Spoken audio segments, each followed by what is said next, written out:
Hi everyone, welcome back.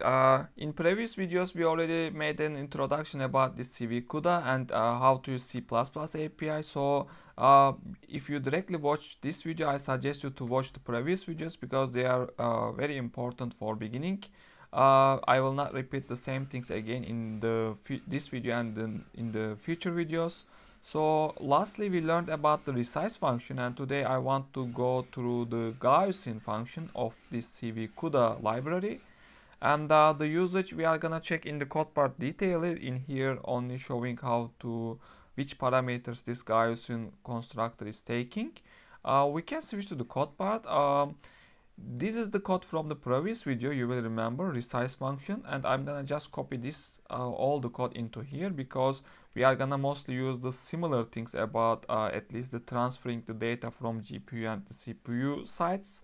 So yeah, and here what we need to do first of all we need to include this operator Gaussian header into this part, and after that okay, this timer can stay. Also, I already prepared the OpenCV CPU side, which is this part.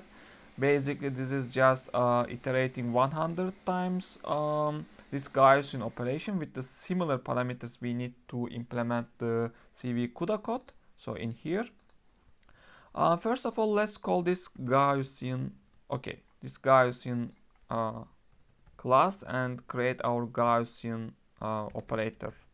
So here it's already showing what is needed. Let's see the second one.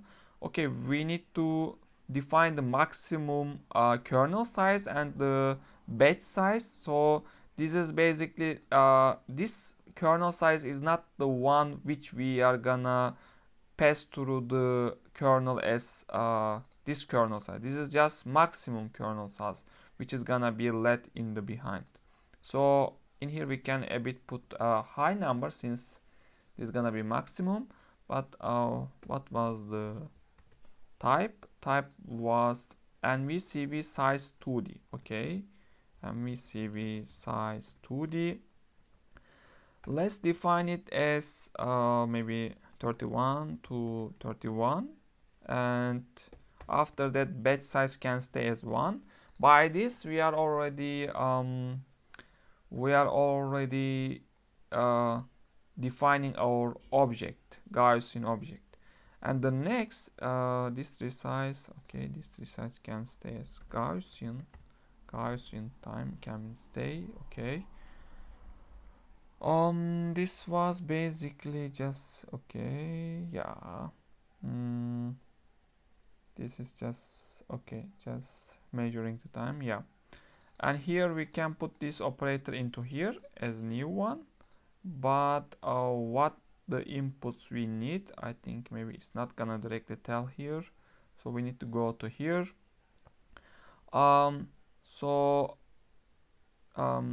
We need maybe we can use this first one. We need the stream like the resize and tensor input, tensor output, which we already talked in the previous video. And kernel size, this kernel size should be the one we use in the CPU side, which I showed in here. So sigma and the border. Also, if you are not knowing well about the Gaussian, you can check my OpenCV Gaussian video to learn more about it. In here, our focus is not Gaussian. Our focus is using the Gaussian operation with CV-CUDA library. Yeah. Okay. First of all, we need stream, tensor in, tensor output. Okay, let's see. Maybe previously we already have stream, tensor in, tensor output. Just we don't need this resize enumerator. Next is size 2D, which is gonna be our kernel size. So we need to define it in here.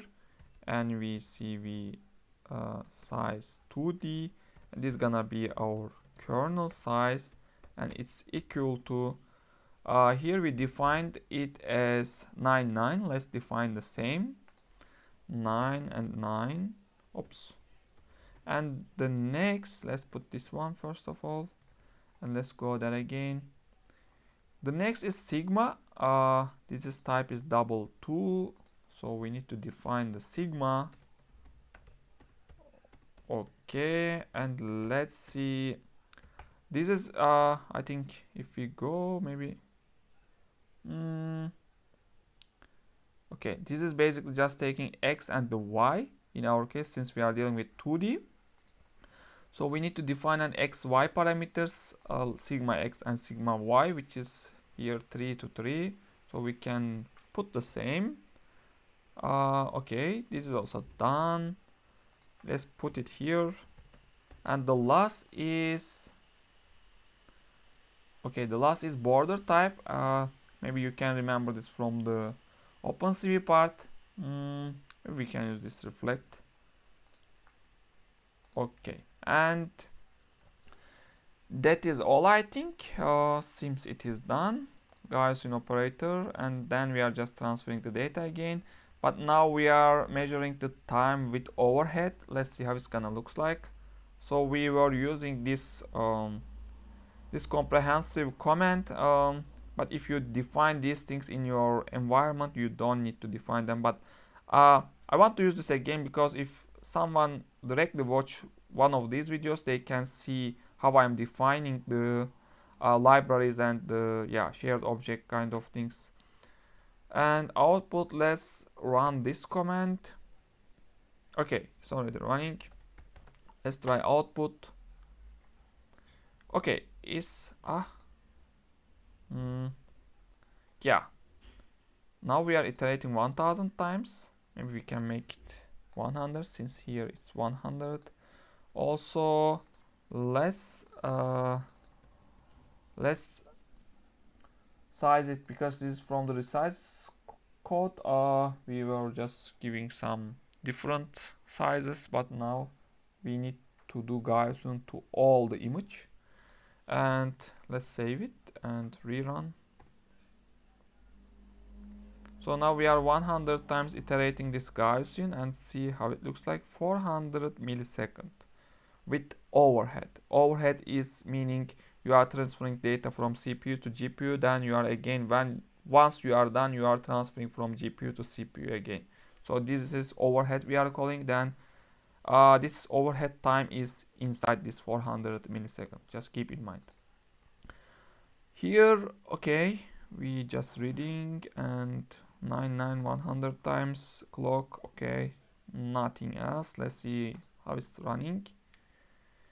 Okay, this is less time because this doesn't have a overhead. So what we can do to measure correctly, we can put this clock time into just before the operation, because the real operation is done inside this for loop, and we can put this into also here. So now we are gonna measure the correct time, correct operation time without overhead. So you see, without overhead is only 3 milliseconds, but in here is 74, which is 25 times higher. If you make it 1000, I think this is again gonna be 25 times. Let's see, this is 835 milliseconds now. And let's see here.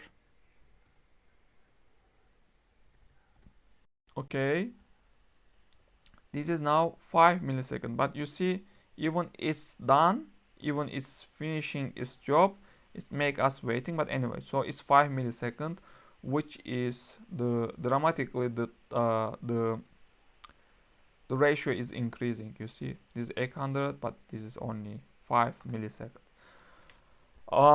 Basically in this video we have learned how to use this Gaussian operation with CV-CUDA library. So now we are running the Gaussian operation with GPU directly by using the source code, which is very good. You are touching to GPU directly, we can call. Then you only use OpenCV for visualization steps in here. But normally this is handled by CPU.